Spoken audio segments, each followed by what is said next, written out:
Well, I am sitting here with Mr. Jerry Rubenstein. Jerry, how are you? I'm good, Randy. How are you? And appreciate you coming and seeing me. Well, thank you very much, sir. Today is Thursday. Today is Thursday, March 12th, 2020. We're kind of in a bit of a crazy time right now, you know, to give people some perspective. We got this darn coronavirus thing going on. And so we're kind of right in the middle of that, kind of just getting started. But what we want to talk about today is Texas Pipe and Jerry Rubenstein and the pipe business. This is probably about my 20th interview for the Legends of the Steel Pipe Business. And sir, you definitely qualify for that. I want to ask you, what year did you start in the steel pipe business? That was 59 years ago I started. Graduated college and went into pipe business. I wanted to be a veterinarian, and so I got a lot of family pressure that I guess if you want to be anything you want, if you want to be a veterinarian, it's fine with, but I guess we'll have to sell the business. And I got this guilt thing all the time. So I guess I made the right decision. I finally gave up wanting to be a veterinarian and became a pipe salesman. So I gave that thought up of being a vet. And I'm guessing that you started in the pipe business with Texas Pipe. I started in business with Texas Pipe. I worked in the yard and I drove a forklift, and then I got promoted and I ran a pipe threading machine, and then I got promoted again. I was full of promotions. I was driving an 18-wheeler to Lafayette, Louisiana, delivering pipe to our yard there. And then I became another promotion. I became assistant yard foreman. And I didn't like it at all. So I asked my mom and dad, I don't like working in the yard. I want to become a pipe salesman. So I was sent to the Dale Carnegie course. I was scared to death. I took the course, and actually I flunked the course. And my parents sent me back to the Dale Carnegie course. After the second time, I was ready to go. I was taken down to the department store in Houston, new shoes, sport coat. I was ready to go. And I started calling on customers, and I was ready. And that's where I started calling on customers. Was that early 1960s? Yes. Okay. That was after I got out of college, so I'm going to say I was 24, 23, and I started selling, and then we were in the rental tool business for equipment that was in the oil field. And we sold that, and my brother moved over to Texas Pipe. He was running the oil field equipment. That's Bo? That's my brother, Bo. We've been partners together all our lives. And so he moved over, and I started doing the buying, and he was in the selling. And so I enjoyed calling on steel mills.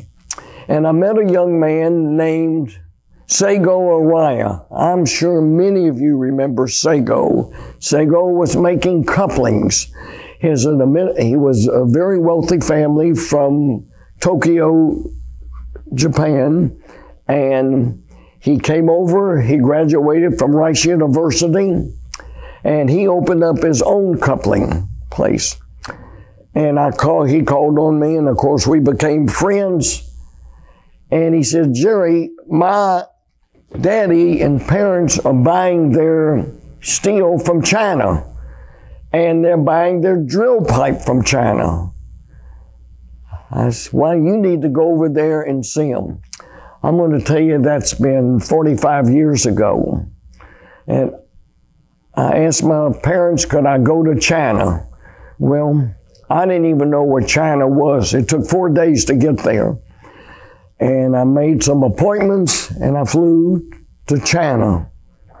And of course, they have never, most of the people I called on didn't know a Caucasian person, and I was really strange in their office.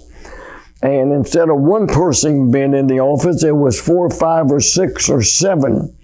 But only one could speak a little English, and I could speak no Chinese. But that was a long time ago. 1960s and yes, mid-60s? Yes. And being an American, was really strange. But I was there. I don't think I was very successful, but I kept going back and then going to Japan all the time. And I was monthly. And that went on for years, going, and then started calling on the steel mills in Korea. So I had nice friends, people that supported me when you couldn't get pipe. And so then I started down in South America calling on steel mills, and then Eastern Europe. Then I would call on Bulgaria that was building a steel mill. Everyone remember Mr. Crispin. He was an importer, and Mr. Crispin used to take me to different places in France where he was a distributor. And then I started going to Algeria every month. And that was quite an experience, buying in Algeria. And then Romania, Croatia, and it was, then I started in the Ukraine. I started going to the Ukraine every 2 months. So I was gone all the time. I came home and got acquainted with my wife when I was in town. And that was my beginning, is traveling and calling on steel mills. That's all I've done my entire life. Still go to work every day. I get there at 5:30. Of course, no one else is there, but I don't stay all day long. Since they don't pay overtime, I don't stay all day long. They cut off the overtime from me. So that was kind of my step with Texas Pipe, was really in the buying, and my brother Bo ran the sales and opened up stores in different places. So let me ask you, going back, I'm going to now take you back and try to tell us about how Texas Pipe got started, because I can see it on the letterhead now. Texas Pipe in the pipe business since 1918. It started in Kilgore, Texas in the oil boom. And from the oil boom, it moved to a little town outside of Houston, Humble, Texas. That's where my mother was from. And then, of course, Houston became a big city, and with very prominent people in the banking and beginning in the oil field. And so now Texas Pipe moved to Houston. And that's where we started growing. We've been in our same location now 48 years. And we've grown it. So who started Texas Pipe? My grandfather, Meyer Rauch, started it. And then my mother came in with her brother, and they ran it. Okay, so your mother and her brother were second generation. Right. And they ran it. And then Bo and I came in, and we ran it. And now our children are in it, and they are really running it. And one grandson and maybe 2 of them are out selling pipe all day long. My daughter's in it. She's out of Dallas. She's on the road all the time. And Jerry Lynn. And my grandson, he is in it, just selling pipe. He works for another company for us, Dotson International, in the valve and fitting and flanges. And So he's calling on customers. We don't have any chiefs. All we have is a bunch of Indians. Well, I'm willing to bet that you and Bo might have the big chief headdress there. No, we don't. Theory. No, we don't. That's not true at all. We are in the back room. We don't interfere now. Keith runs the company, and Jason and Rusty Rubenstein. And so it's their turn now. We did our turn. It's their turn. And it's their ball, and the ball's in their court now. Oh, that's fantastic. Yeah. It was a good run, and still I enjoy, and I love the NASPD, as you know. Yeah. And that was with my friend Pete Knows. You got to tell us about that. This will end up being on the NASPD website, and okay. But I mean, with Pete, God rest his soul, gone, you've got to tell us how you would. Pete Knows was my daddy's friend, not mine. I was too young. And we were buying pipe everywhere. They would send me everywhere to go look at it. And of course, I became, got to know the steel business. But Mr. Knows, he and I would always talk, wouldn't it be nice that if we could all, the pipe distributors, get together and talk and visit and talk about insurance, or talk about how to load a rail car, or how the proper way to load a truck. And we did that for 2 years, and we decided maybe we can form an association. So we hired a secretary, and she stayed, I think, in San Antonio, and we wanted to get every distributor's name and address we could in Mexico, in the United States, and Canada. And I think we came up with about 165 names of distributors. New York and just Mike, the Canadian. There was a nice selection of nice guys in the pipe business in Canada, big dealers, and they had large companies.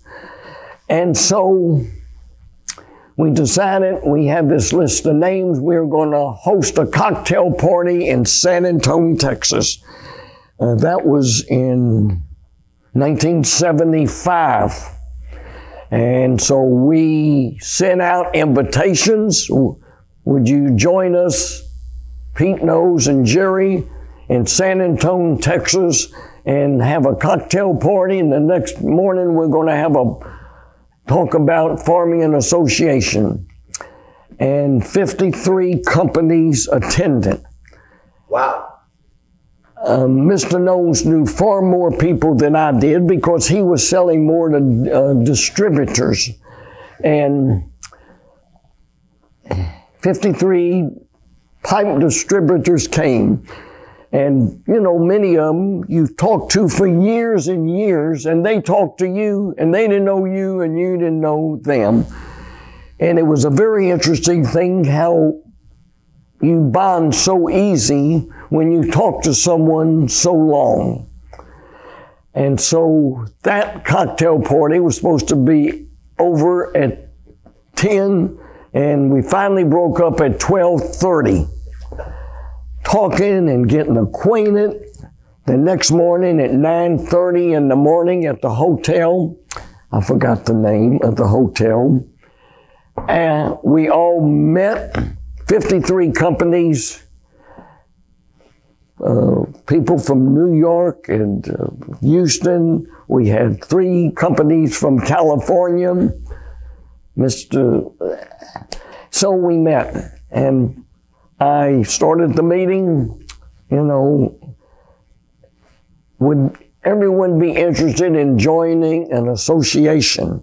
Let's get an association going where we voted, any nays, no nays, everyone voted, let's form an association.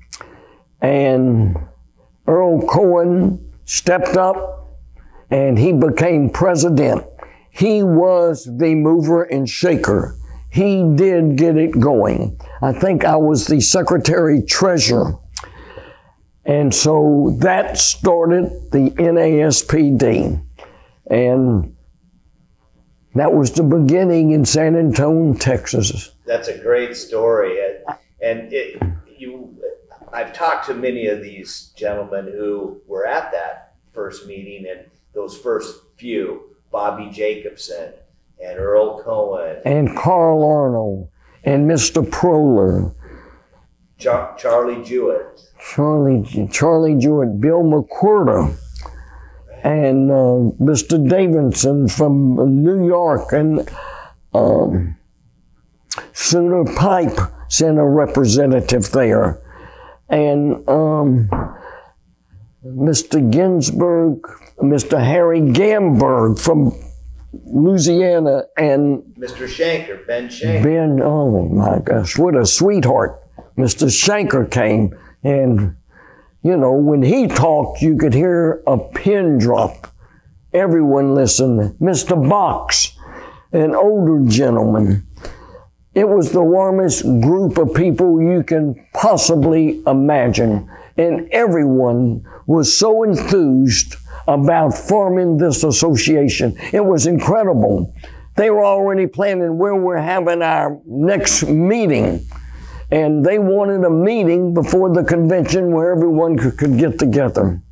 So it was a fantastic start. Everyone was enthusiastic and thrilled about forming an association. Now, and I think it was Bobby Jacobson or another gentleman in one of these interviews, he was telling me about how you guys were holding a lot of cocktail parties, you know, that weren't actually conventions. You know, you were kind of, because it was in such the infancy, you were trying to figure out how to get the conventions going. So he remembers flying up to Chicago and, you know, and Mr. Lally and some of those guys, where it was just, hey, we got to fly up and just have a cocktail party. There would just be 15 of us or 18 of us, and we would have a meeting to try to see how we could meet more often, I guess. It was maybe an excuse to have a meeting, but we all met. And John Mocker was very involved in keeping this going like that. And Carl Arnold, and, I guess I just think of these names of people that get it moving. Bud Siegel. Bud Siegel. He was one of those early members. Jack Bender and Mr. Andre Crispin was people that were really trying to, boy, Mr. Proler called me in his office. He says, Rubenstein, don't you let this thing flop. If you can't handle it, I'm going to handle it. I said, yes, sir, Mr. Proler. So that was Proler Steel. And so no one was going to let it drop. Not me, but not anyone was going to let it drop. So it started and really caught on, and people really started calling and wanted to join. Yeah. So it's been, on a 1 to 10, it's been about a 15 for me. Now, I'm going to read off some names of some of the ex-presidents. And maybe that, because I know earlier, you know, we were talking about how you and Joe Bergfeld, you know, struck up a friendship that is now going on 30 years. And we'll talk about that story because Joe Bergfeld, he was the president, he was the 9th president in 1984 of the NASPD. But the early presidents in order, Earl Cohen, 1975, Bud Siegel was the 2nd, Jack Bender, Ben Shanker, Bobby Jacobson, Bud Siegel a 2nd time, Carl Arnold, Clarence Troyer, and then Joe Bergfeld. Now, and then of course Jack Adams and Charlie Jewett. These were the presidents, the early presidents. And you had mentioned to me earlier when we were visiting about your next trip that you're coming up on with Yes. your old friend Joe Bergfeld. Joe Bergfeld. I met him at one of the meetings, and we became friends, and good friends. And so I was going somewhere. Would you like to go with me? He said, "Oh, where are you going? I have to go to Romania to look at." Yeah, I'll go with you. So he and I both called on the steel mill together, and that was kind of that. And then we were going to go to Croatia to visit the steel mill. He said, "Well, can I go with you?" Sure. We'll both call on him. And then we started, every year we would pick a new country. We'd never go back to the same country. Vietnam, or if it was Bulgaria, or if it was Algeria, or Germany. We went to Vietnam together. From Vietnam, we went to Russia. We went to the Ukraine a couple times together. And so we really traveled the world. And this year we're going to Addis Ababa, Ethiopia. And I'm sure you know a little about it. I don't know much about it, except that's where the first churches of the world were built. And Joe and I are going to go visit these churches, and it is where the tribal people live in the southern part of Ethiopia. And Joe Bergfeld has a dear friend that's from Ethiopia, and we're going to go get to meet some of his family. So we have an exciting trip coming up. Hopefully we have an exciting trip coming up, if the planes are still flying, in October. So but maybe by that time things will settle down and we'll have another great adventure together. Of course, it has to have good wine for Joe Bergfeld, so we'll make sure of that. Yeah, absolutely. Yes. I've had my fair share of Italian dinners with Joe Bergfeld, and he likes the good wine just like myself. That's a great story. Thanks for sharing that. Now, Jerry, you're also, somewhat known in this industry for your hunting trips. They're, not just the ordinary, go out in the deer stand out here in, East Texas and bag a deer here and there. We've got one of your guys right here over your right shoulder. What's the story on this guy? Do you name them? Yes. So this guy, well, first, the hunting is a lot of fun. But what's more important are the people you meet. If you don't meet these people and get to know them, I really am a people where you get to meet them and see their culture. That's why Joe and I like to travel. We like to meet the people. So this guy right here was killing. I have a friend that lives in Zimbabwe. It used to be called Rhodesia. And this guy here was killing his cattle. And I knew this guy real well. And he says, "Jerry, would you like to come over and shoot this lion? Because if you don't, we're going to get rid of them. And I don't want to tell you how we get rid of predators that's killing our stock." I said, "Well, sure." He said, "Not only killing mine, but he's killing stock for the people that work for me, for their animals. So he's done. If you want to come over and shoot him, it's fine. Otherwise, we're going to get rid of him another way." I said, "I'll be over." So 2 days later, I was in Zimbabwe, and I didn't take any weapon or anything. And the end of the story is he comes out in the mornings to get some water, and they know exactly. And my guides, who were maybe 5 or 6 of these local people that are farmers there, he came out and I shot him. And of course, I got a permit from the government if I could bring him in. But he was a predator to the government, and the government wanted him but I won't even tell you how they get rid of them. But anyway, it was fun for me, and I got rid of, and so I bought a permit and was able to bring him in legally into the United States. But I got to meet these people and dance with these people at nighttime. It was a wonderful, incredible experience. Now, I want you to stay where you're seated. I've never done this in an interview, and I just thought of it. But above you, I'm going to move the camera and scan a little bit. Above you are sheep, I guess. You got to tell me. You said to me when we walked in, you tried to collect every sheep. I was trying to collect the sheep, all the sheep in the world. And wasn't successful. I was in Russia, and I fell off of a mountain and broke my back. So that kind of ended my sheep hunting. Although because it's so hard to yes, it's very and especially and it's getting a little harder. Every year it gets a little bit harder for me, and the rifle gets a little heavier.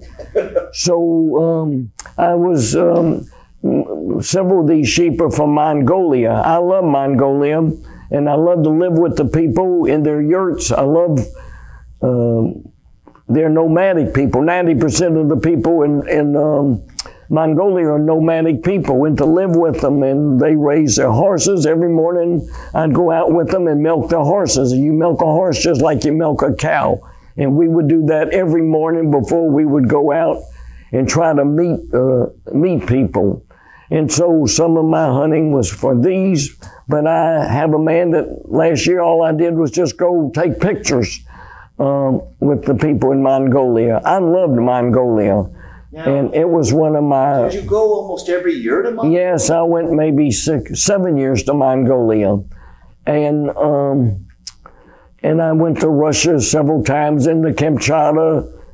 And so tell me your favorite hunting trip of one of these sheep. I haven't done my favorite one yet, but everyone always asks me, where's your favorite place? And I always tell them I haven't been there yet. It's your next place. But I really enjoy more meeting people. That's why Joe and I are going to Ethiopia. And we also on our agenda is Cuba, that we want to go visit. If Mr. Trump will ease off on so much of the restrictions. Sure. So these are just some of these animals. Some of them were shot for the local people for meat. They asked us to shoot them because they wanted the meat. And they don't, and what is it, against their culture to shoot them? Well, no, but it's at least they have something to eat. And so all you are entitled to is their skin or their horns, but they get the meat. And you get to meet the people. And, you know, many times I go, I take lots of medicines with me. I have a list of what kind of medicines to take that you can take and give it to the local doctor. So I have a suitcase just full of medical supplies that I take and give it to the local people, and pencils and scratch pads. So I collect pencils all year long, have a big duffel bag full of pencils and scratch pads, and that's what they really like.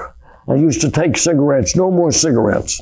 So they, you go there and you want to make friends and visit with them and see their children. It's really something. My wife and I just got back from Botswana. We stayed 2 weeks traveling around Botswana, looking at the animals, meeting the tribal people, and we just love that. And probably we'll go again. I think this is, I better not say how many times, but she said it's been enough, but maybe one more time. One more time, and I'd say that's all. That's so awesome. That's a great story. So it's not just about the hunt. No. Not at all. That's a small piece of It's just 10% of the fun. It's 90% of the fun is meeting the people and see how they live and their culture. Sure. I'm going to revert back. Thank you so much for sharing your personal side with all this.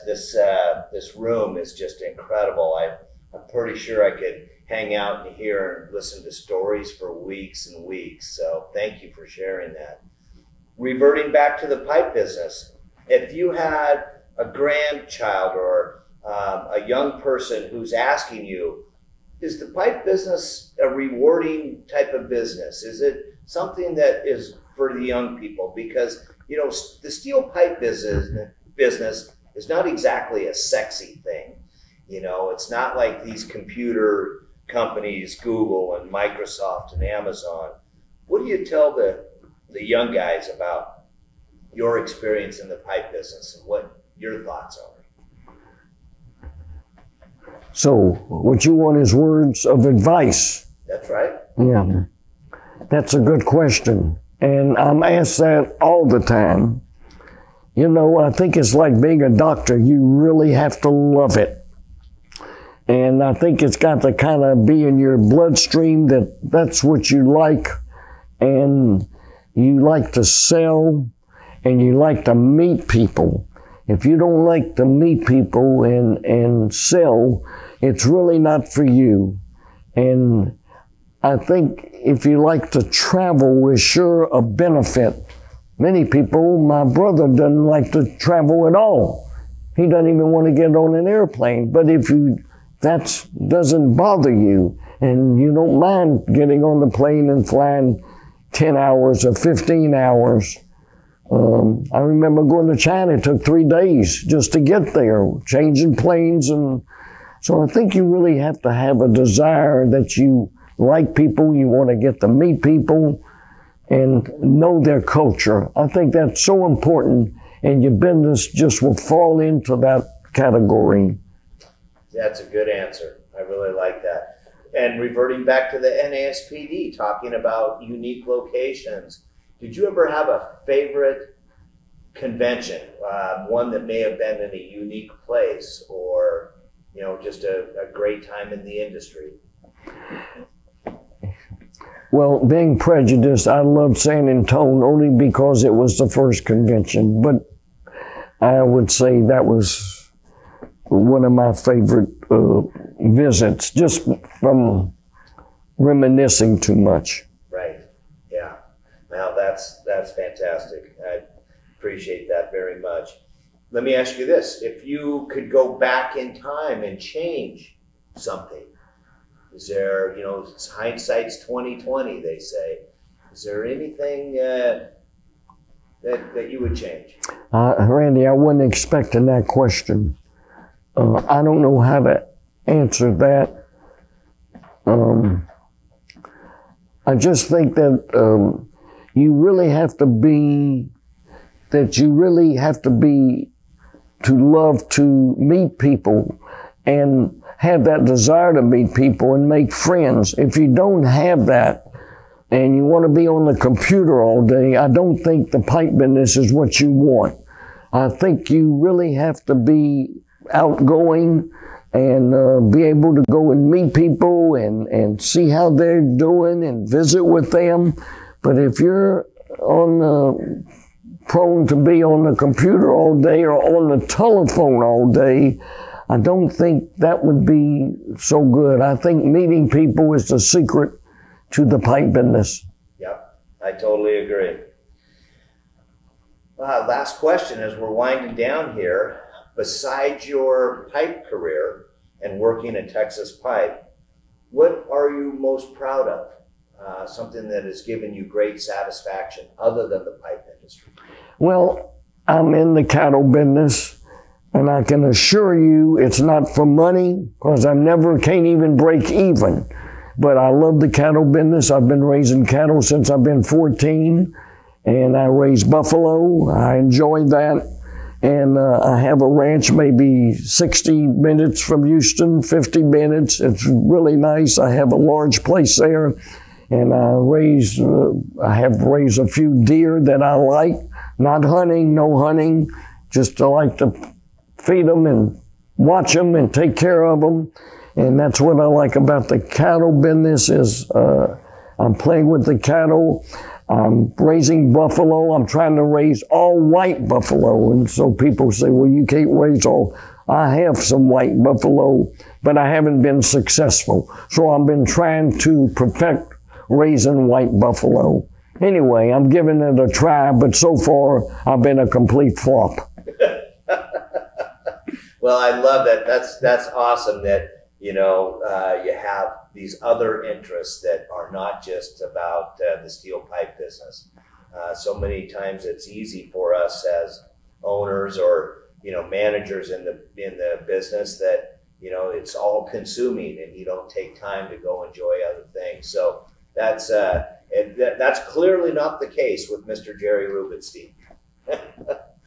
Well, is there, the last thing that I always ask everybody, Jerry, is there anything that I didn't ask you? Is there something? No, I think you covered it well. Hope I didn't let you down on whatever you wanted to know. This one was fantastic. It's everything I hoped it would be. I appreciate you and thank you very much. Thank you. Let's go eat dinner. We're ready. Thank you, sir.